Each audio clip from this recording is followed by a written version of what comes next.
ஆஸ்திரேலியாவின் லண்டனில் பராமரிக்கப்படாமல் கைவிடப்பட்டுள்ள பொது நிலங்களை மக்கள் பயன்படுத்துவதற்கு வழிவகை செய்துள்ளது.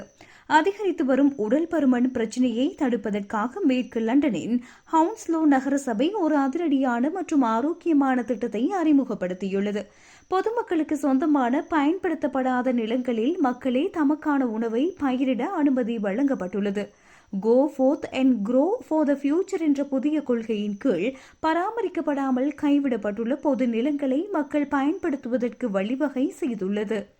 குடியிருப்பாளர்கள், பாடசாலைகள் மற்றும் தொண்டர் குழுக்கள் பொது நிலங்களில் காய்கறிகள், பழங்கள் மற்றும் பூக்களை வளர்க்க முடியும்.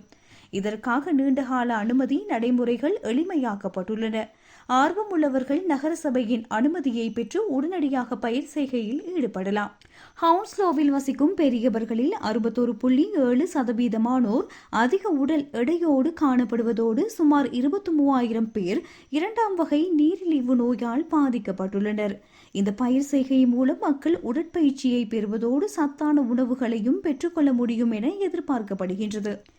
நகரசபையின் கூற்றுப்படி பயன்படுத்தப்படாத நிலங்களில் சமூக விரோத செயல்கள் மற்றும் சட்டவிரோத கழிவு கொட்டுதல் போன்ற பிரச்சினைகள் அதிகரித்து வருகின்றன.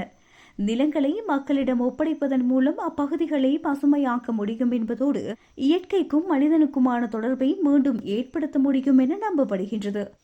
பிரபல டவுன்டன் அபே நடிகர் ஜிம் கார்டன் இந்த திட்டத்தை பாராட்டியதோடு மற்றைய நகர சபைகளும் இதனை பின்பற்ற வேண்டும் என தெரிவித்துள்ளனர்.